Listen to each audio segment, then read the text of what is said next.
everyone. Thanks for stopping by for another segment of Ask Dr. Kim. Last week we talked about what I'd like for you to do is see last Tuesday's Facebook broadcast. 3 questions anonymous patient sent in about prediabetes, how that occurs, and what to do about it. The last question that the patient asked spawned a question storm from my audience. And so I would like to further address um, sugar addiction. Her question was, how can I break my sugar addiction?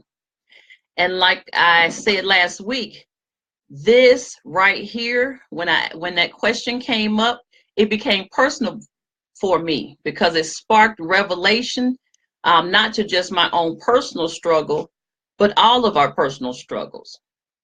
I would love for you to share this broadcast with others as I attempt to divulge further into what lies behind sugar addiction. Give me one moment and I'm going to share my broadcast.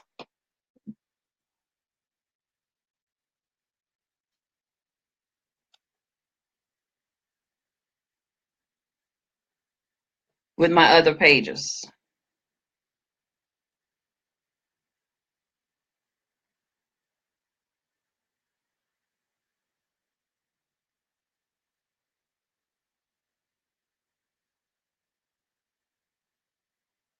Well, learning how to share my broadcast.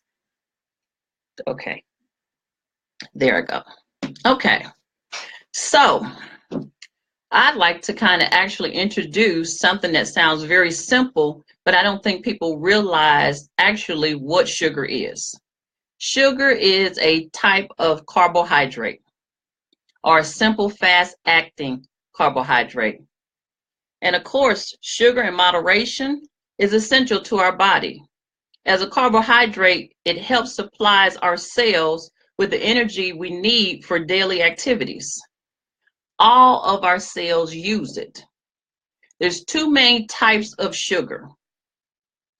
One that's naturally occurring from milk, fruits, and foods, and added sugars. Those that are done during the processing implementation, such as canned fruits and heavy syrups, or when we add sugar to baked goods like cookies, cakes, and breads. At the same time, sugar is also a calorie. And I know I'm not telling you something that you don't know, but I really want to make you aware of how much sugar is a friend and a foe. And so I want you to listen. I also want you to ask questions. I encourage you, even through this post, to ask questions. Have someone here reading the questions if you ask some, and she can tell them to me because I can't see them from my laptop. So I do want you to be able to ask questions, and hopefully I'll have an answer for you. And also please share this broadcast because it will replay, and you may know others that are having the same difficulty that we are having with the sugar battle. And so, like I said, sugar is a calorie. And once it's consumed, even in excess, it affects our bodies negatively. As I said before, positively, it gives our cells the energy our body need to be able to function from day to day. But most of us, especially the westernized world, we eat entirely too much sugar. And I hear people say all the time when they come into my office, well, I'm not really a sweet eater. But we'll get to that in a moment. So kind of let me play this out in my mind, and I'll speak to you as I'm thinking about the ways that sugar can do damage to your body. Okay? So sugar can have the negative effects to your health. Massive sugar addiction can cause obesity, diabetes, and a lot of people will call diabetes sugar diabetes. In a roundabout way, they're right, but it's not directly from the sweets. And like I said, I'll get to that in a moment. Heart damage, heart failure, cancer cell production. I bet you never thought about that. A lot of people will say, well, that person was healthy, and all of a sudden they came down with this particular cancer or that particular cancer. But a lot of people do not keep in mind their consumption of salt and their consumption of sugar. Okay. The other thing it has a tendency to do is mess with your cognitive ability. What am I trying to say? Trying to say your brain power. A lot of times we use carbs, especially throughout the day, to give us a boost, like a candy bar. I'm at work, I'm in between breakfast and lunch, I'm still feeling a little hungry, and I'll run out and get a candy bar or a pack of crackers. And actually, when I eat them, within 30 minutes, I feel much better. But if you understand anything about carbohydrates, is they can quickly give you the energy boost just because of the sugar. But guess what? Just as high as it can take you in your energy, it also can drop you in your energy. And I know for a lot of people, when I'm talking to them about nutrition, they'll tell me that they snack all day. And that'll give me a clue to what we need to change in their diet. Because there are foods that are long acting and they can hold you and keep you satisfied, also add nutritional value, and you won't be eating every other hour because you're hungry. Now, I do advocate snacking, at least 2 snacks a day, but not necessarily cookies and chips. Okay. So let's get to our main subject now. What lies behind sugar addiction? And a lot of people get really surprised about when I say addiction. But if you understand the mechanism, and I'm going to explain to you in a minute, the mechanism behind the addiction of sugar, you'll kind of understand how addiction occurs in general. Whether it's drug addiction, sugar addiction, sex addiction, all of them mess with a particular mechanism in your brain chemistry. Okay? Trying to get comfortable in my chair. Sugar addiction obviously begins when you crave anything that contains sweet ingredients. What does that mean? Well, I'll tell you, for me, there's not a lot of things that can turn my head like chocolate chip cookies. And as I explained to you last week, chocolate chip cookies was what I became addicted to. Wasn't so much the pies and the cakes. It wasn't so much breads, rice, pasta, potatoes, or things of that nature. It was actually chocolate chip cookies. And I kind of understood, especially with the chocolate portion, where I was drawn to. We also understand that chocolate in its natural form contains a chemical called caffeine. Won't get to that today, but we can talk about that a little bit later. And so when you have 2 or more things that are in a food product that's addictive, of course, either one or the other is going to draw you, correct? All right. Is there any questions thus far? We'll get on with what lies behind sugar addiction. Okay. All righty. Well, just like I said, anytime you crave anything sweet, it's really not, I think we think it's our psychological mind, but if we actually have been sweet eaters for years, it's actually physiological and psychological. What does that mean? It's not just you coming up with something in your mind to say, oh, I think I like a piece of cake. Oh, I think I like a cookie. No, it's actually your brain chemistry provoking it because your brain wants that sugar rush. And I know when you take that first bite of cake, you take that first bite of chocolate chip cookie, you take that first swish of Coca-Cola or Pepsi, depending on what your drug of choice is. I'll say it like that. It gives an instant or initial satisfaction. Am I right? I know I am. But what happens is when an individual engages in a behavior that the brain perceives as beneficial to survival, it produces a chemical called dopamine. So dopamine is the chemical that causes feelings of pleasure and happiness. And so what happened with me, and I always tell this story because I believe it's beneficial, is anytime I had an emotional up or an emotional down, I wanted a chocolate chip cookie. And I will call myself at this particular time an emotional eater because I ate my chocolate chip cookies when I was happy. I ate my chocolate chip cookies when I was feeling down.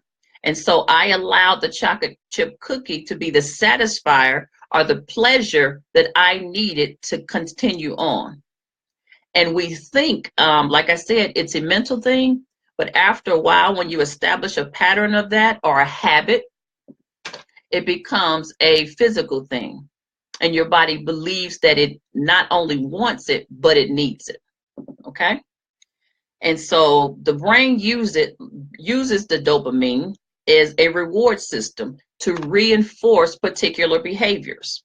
And so when an individual eats sugar, the brain produces a large amount of dopamine. And like I said, that's the reward neurotransmitter or simply brain chemical that reacts to bring you that pleasure that you are seeking or that comfort that you are seeking from the mechanism or the method that you are seeking it through. In this instance, for myself, it was the chocolate chip cookie. Okay. And sadly to say, it's similar to the brain and how it reacts to substances like heroin and cocaine. Don't be surprised because dopamine is dopamine. And so when anyone gets hooked on that dopamine rush, we call it sugar rush, but it's actually a dopamine rush. It brings us pleasure. It brings us satisfaction. And that's what our brain has a tendency to remember. Dopamine aids in relieving pain. And what we don't seem to realize is there are more than just one type of pain. See, your body does not differentiate between emotional pain, mental pain, or physical pain. Did you know that? Well, I knew it, but I really never thought about it because a lot of times I can tell you what to do as a medical professional, but I never applied it to myself. And that's how I found myself in a predicament of being hooked on chocolate chip cookies. Sounds sad, doesn't it? And it actually sounds funny until you start experiencing the negative effects of eating too much sugar. Okay? So your tongue has two sweet receptors in it. And for a lot of people, they knew that. You probably learned that when you were in elementary school, of course, if you paid attention.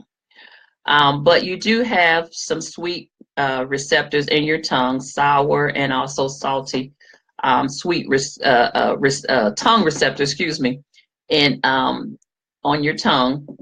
And they're very highly stimulated, okay? And so when it tastes the sweet, it stimulates your brain, and your brain sends out the excessive signals for being rewarded. And so that's why you start feeling that initial rush or that initial satisfaction, or what I call that initial when I bite into the chocolate chip cookie, or when you drink that Coca-Cola. And a lot of people are like, oh, it's cold. And she said, I think I have an extra one. Well, sister, I had several extra ones. But that we would always say when we drink the Coca-Cola, we drink the Pepsi, that initial drink is the satisfying because it's cold and refreshing, but that is not all it was. It had a combination of caffeine and sugar. And so it satisfied not only the thirst, but it also soothed the emotional, physical, or mental pain. It also gave you that rush that you needed, and it tickled your pleasure, your pleasure and your reward center in your brain. And so it gave you the satisfaction and the comfort that you needed. I just want you to continue to understand that because that's exactly what's happening. Okay? All righty. So whenever you eat something with sugar in it, your body ends up overriding your self-control mechanisms, and that's where we get our cravings from. And so once I feel pleasure from something, my body craves for me to reproduce that same pleasure that I received initially. The funny thing about it is, your body doesn't necessarily bring that same initial satisfaction that you had when you first touch the chocolate chip cookie, or you first touch the piece of cake, or when you first touch the Coca-Cola or the Pepsi or the candy bar, whatever your method or choice was. And so what ends up happening is, because I don't get that pleasure from that next bite, I continue on, because your body urges you to go ahead and get another bite. And so for me, I wasn't just happy with that one cookie. They say in a particular commercial, you just can't eat just one. Well, it failed to tell you that the reason why you can't eat just one is because when you taste it, that pleasure comes to you. And once your body receives that first wave of pleasure, your body wants a repeat. And so after that first cookie, after that first piece of cake, after that first slice of homemade bread, your body said, ooh, ooh, that tastes good. Ooh, that felt good. Ooh, that was soothing. Have another piece. Have another slice. Have another cookie. Make sense? Okay. So this is actually what's happening in your brain. It's not just happening on your taste buds. It's not just happening in your emotions, but it's actually causing the chemical reaction to release pleasure. And so your body says, okay, 1 is good, 2 is going to be better, 3 is going to be best. Let's go for excellent. Let's eat the whole cake. Let's eat the whole pack of cookies. Let's eat several pieces of bread. All the things that will bring us satisfaction in our brain and in our body and in our emotions. Okay. And so this is what I started to discuss on last week, and I ran out of time, but I wanted to make sure I hit this because it's very important for us, because we're all getting older, and we all look at our family members, and they have all kind of chronic illnesses going on, but we really kind of never understand why. Not everything comes through genetics, even though we do have a propensity to recreate what some of our parents and our grandparents have created as far as genetic wise. A lot of times when we have obesity in the parents and the grandparents, a lot of times we'll have obesity in ourselves and in our children. So, and let me tell you, that's kind of twofold. I talked last week about the diabetes and the pre-diabetes. Some of that is genetically created, and a lot of times we're eating the same thing that they're eating. When we grew up, most of us did not know how to cook, and so whatever grandma fixed, whatever mama fixed, whether it was good for us, I know it was good to us, but whether it was good for us or not, we continue to eat it, and we continued throughout our adult lives cooking the same way. And so not everything was genetically passed, it was culturally passed.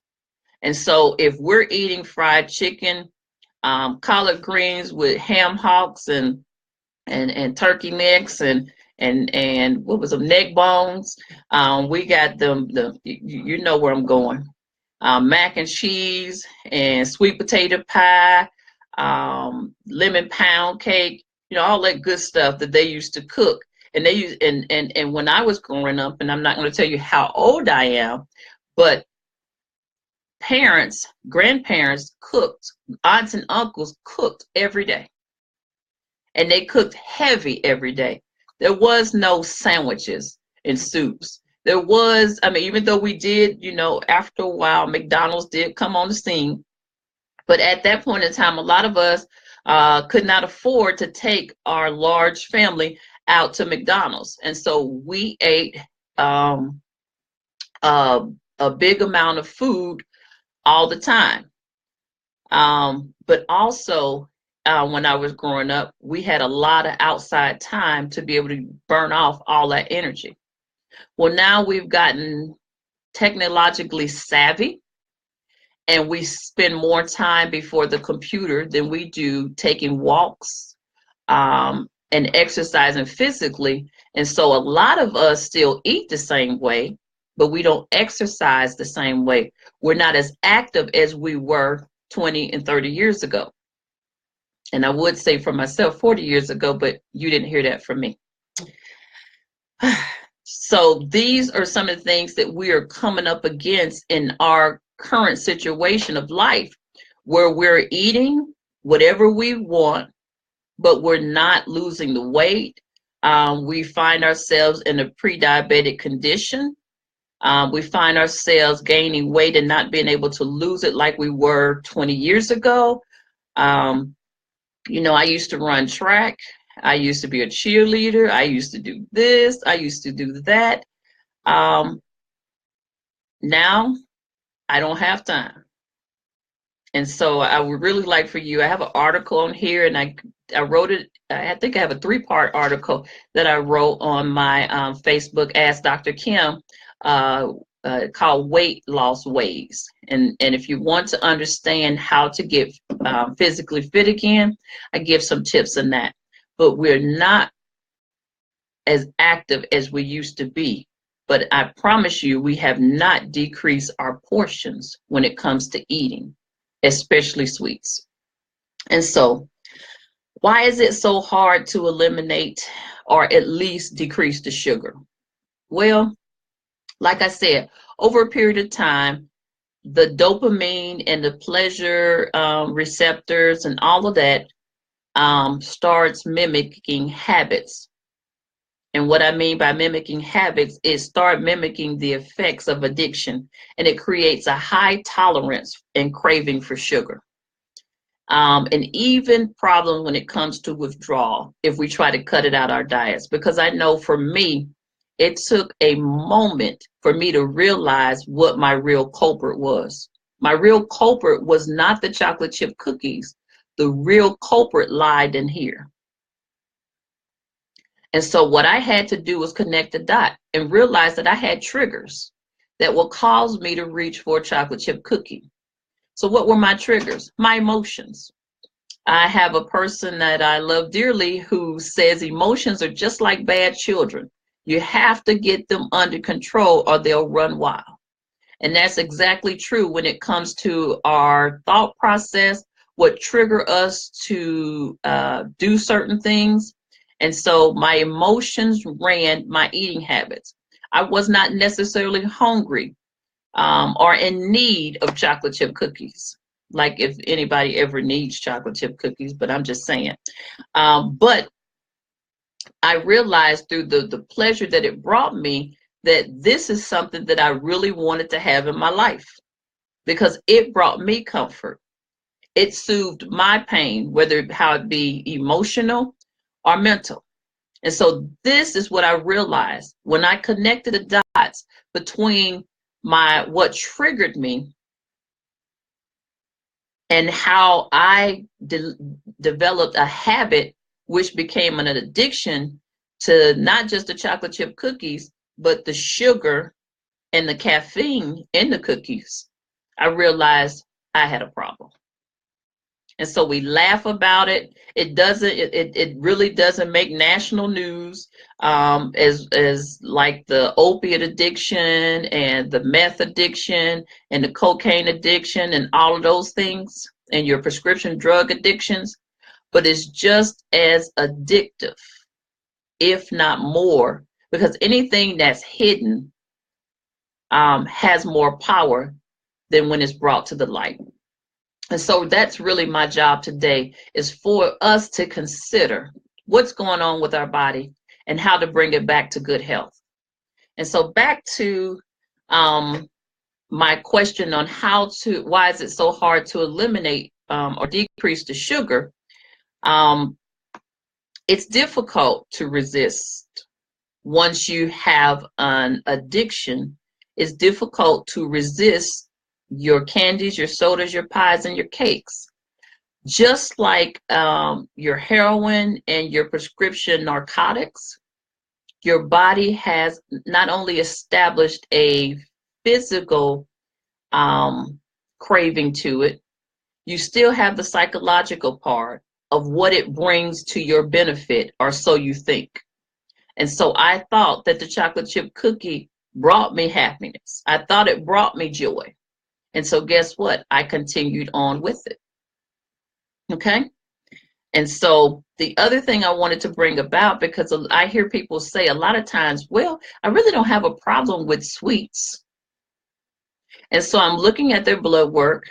I see their A1C is pre-diabetic level, which is 5.7 to 6.4 for those who don't know your numbers, or for those who know them. Your insulin levels are off the chain. Your insulin levels are supposed to be between 5 and 15. And I see your insulin levels are 24. I see your adiponectin levels. I see your leptin levels. And I do all kind of labs to look at what the problem may be, because you're going to pre-diabetes. Because I find that a lot of people tell me half truth when it comes to their health. They always want to put themselves in a good light, and I understand that's human nature. But in order for me to help you, you got to tell me the truth. And so what you don't tell me, I find that your blood work does tell me.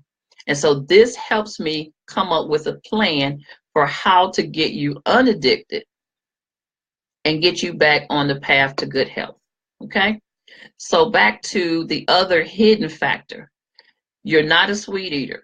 You can have a piece of cake, or you can leave a piece of cake. You're not addicted to chocolate chip cookies. So why are your insulin levels, your adiponectin levels, your leptin levels, your glycomark, why is all this out of whack? Well, we really don't talk about the other carbohydrates that you consume and can turn into simple sugar, just like your cakes, pies, cookies, and Cokes.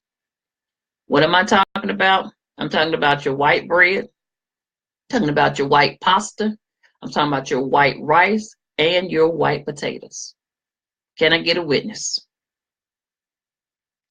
Okay, it's quiet up in here, but it's okay. I'm going to talk about it anyway. These things we do not measure, or we do not measure enough to realize that they can cause harm to our bodies. If we are not active, those white bread, rice, pasta, potatoes instantly convert themselves, first of all, into instant energy. Well, if we are eating and we're sitting there at the TV as we're eating, and then we're resting our soul because we really had a hard day at work, and then a couple hours later we lay down on it, guess what it converts to? Because we did not use the energy that it supplied to us. Can somebody tell me those 3 little letters that it converted to? I'm looking, because it did convert. See, I'm going to type it in myself if I can. Yes, I can.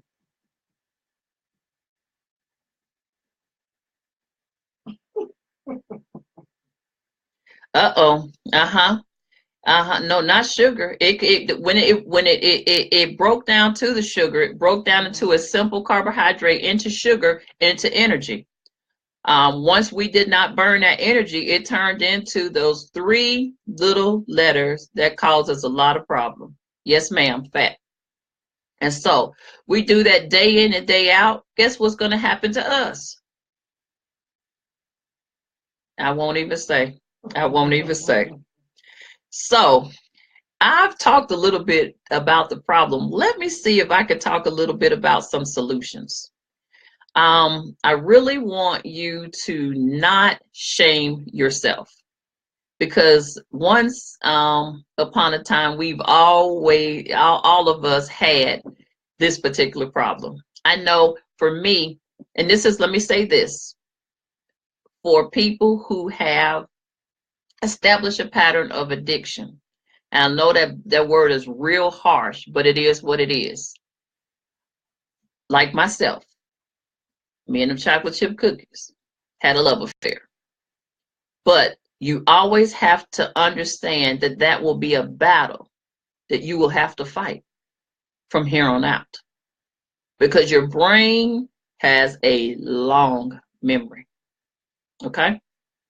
And so we get mad at people when they're, they have a opiate use disorder. We get mad at them when they have a cocaine use disorder or alcohol use disorder. Why don't they just quit? They started.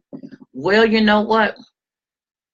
What happens is, once your brain is trained to understand a mechanism, whether it's addiction or something else, it has a long memory.